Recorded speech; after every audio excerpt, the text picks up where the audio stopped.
Shwmai! Today, dwi'n mynd I siarad am yr amser gorffennol.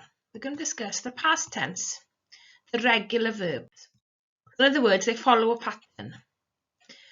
So say you have done something. For example, you add ice-e. Ice-e. Ond. You must change the end of the verb first. And there are three groups. So group 1, you cross off the last vowel. Croeswch y llyfariad ola I ffwrdd. A yn Gymraeg, mae 7. There are 7 vowels in Welsh. And I've got a little song. Gan Lady Gaga. Yma Lady Gaga. A, E, I, O, I, W, Y, dyma ni, llafariaid. A, E, I, O, I, W, Y, dyma ni, llafariaid. So those are the 7 vowels. So any verb which ends in any of these letters, A, E, I, O, I, W, Y, you cross off the last vowel and add ice-e. For example, gweithio, the O comes off and you add ice-e. So gweithio ice-e, I worked. Teipio, to type, teipio. You cross off the O and you add ice-e, teipi ice-e. I typed. Bwyta, to eat, bwyta. You cross off the A and add ice-e. So bwyta ice-e, I ate. Nofio, to swim, nofio. Cross off the O, add ice-e. Nofi ice-e, I swam. Dyna grŵp 1.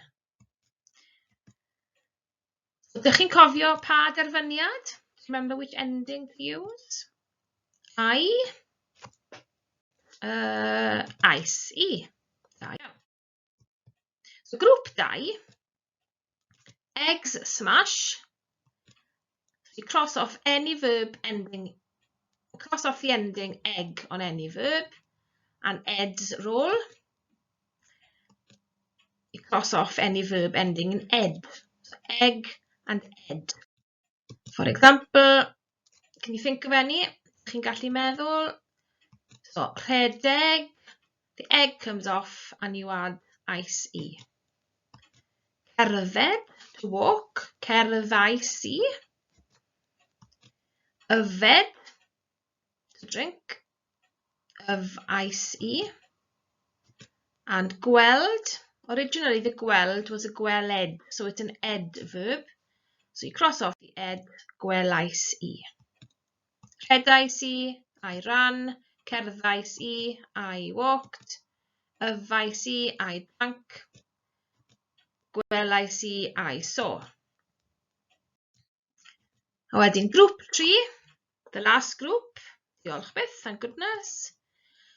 Dim ond ychwanegu'r ice-e. You only add the ending ice-e to the verb. So it's best to check group 1, the vowels, group 2, ed or egg. Group 3 then, you've got things like eistedd, to sit. So eisteddais-e, I sat down. Symud, to move. Symudais-e, I moved. Edrych, edrychais-e. Look, I looked. And darllen, to read. Darllenais-e, I read. So there we are. Eisteddais-e, I sat. Symudais-e, I moved. Edrychais-e, I looked. Darllenais-e, I read. Of course, there are always some that break the rules. So aros is to stay or to wait. You just go add a little H there. You can see in the coch, in the red. Arhosais-e, I waited. Chwaraeais-e. Even though it ends in a vowel, you just got to add an ice-e. And keep the e. Chwaraeais-e. And gwrando, you've got to add like an ow in the middle. Ow. Gwrandawais I, I listened. Of course, you can expand the sentences then when you get more confident. A dyna ni. Iawn? Da iawn. If you understood that. Obviously, it's with practice. You get more confident. A ti'n gwybod nawr sut mae siarad yn amser gorffennol. So you now know how to speak Cymraeg in the past tense. And any verb thrown at you, you can say it in the past. Pob lwc, a hwyl am y tro.